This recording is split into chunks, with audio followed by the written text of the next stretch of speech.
Wake up. In the early years of my life, I only had one true enlightenment.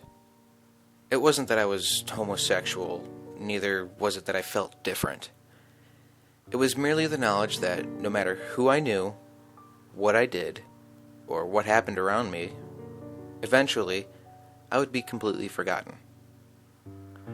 At my age, this thought was scary. Never did the thoughts that I was invincible or that I had the world as my oyster ever cross my mind. I was more focused on what would please me and how I would like to live my life. It was quite easy to understand I was different because I almost never reacted in a way that seemed overly excited. To me, anything amazing was either short-lived or expected. Things like Christmas, getting my first car, or even having sex for the first time. Every single one of them was rather plain to me.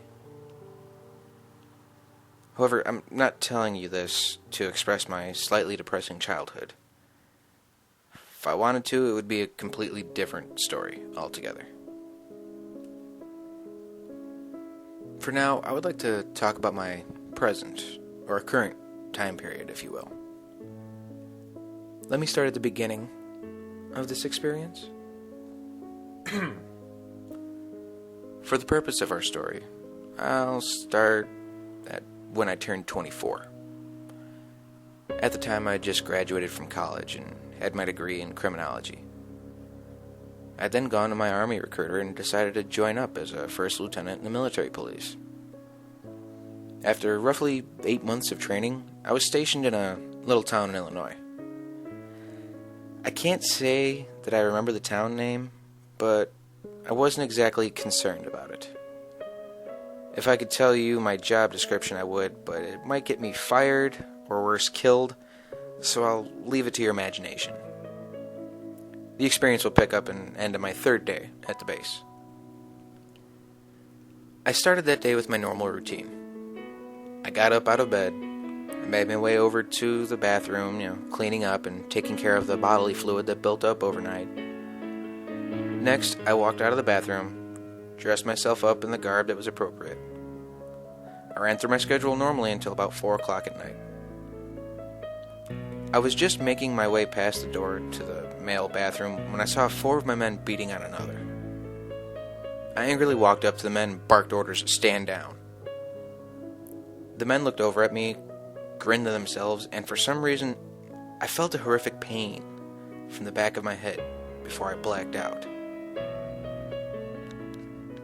I woke up again some 2 hours later.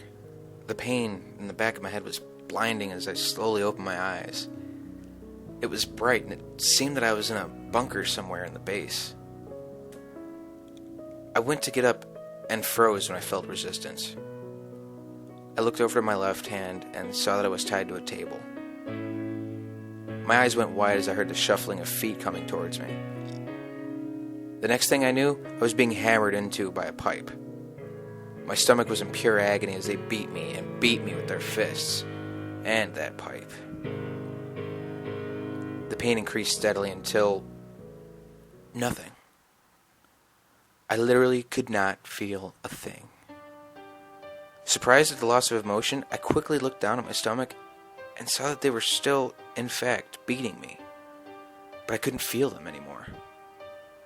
Hell, I couldn't even feel the cuts on my wrists from the horrible rope. Nothing was eventually replaced with joy. Sweet and utter bliss. This pain was making me happy. I felt so pure in the moment that I began to laugh, and laugh, and laugh some more. I laughed so much, and so hard, that my voice wasn't even emitting the laugh. Once they realized what I was doing, they looked over at me and stopped their beating. One man asked, "The fuck is your problem, shitface?" I simply smiled as I looked at him and tilted my head. Your life, my friend. I seemed to say, even if it sounded like two voices were speaking at the same time. Casually, I removed my bonds and got off the table. The door behind them locked before they could reach it. I kept my smile as I slowly strolled over to the first man.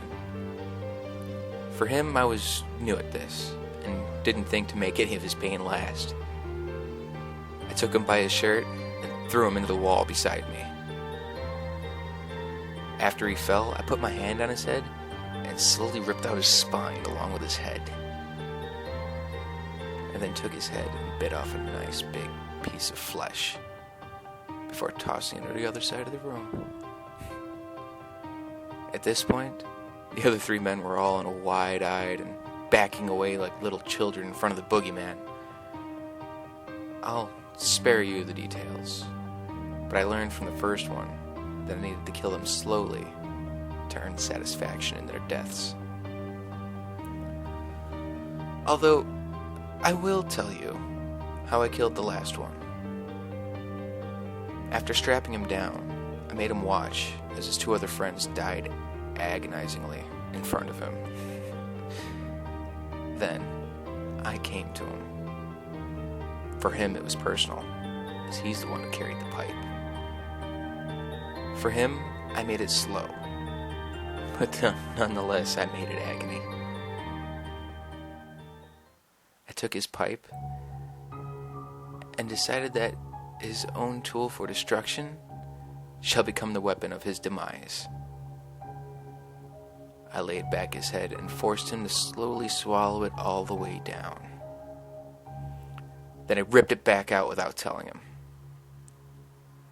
Then I took each and every one of his fingers and toes, and I snapped them repeatedly until each fell off. Then I took out his eyes by forcing them to go back into his skull. Now it's getting fun. Next, I took out each of his teeth. Just yanked him right out. Finally, before he bled to death, I enjoyed shoving the pipe through his stomach until it came out the other end. I left him like that, bleeding on the table.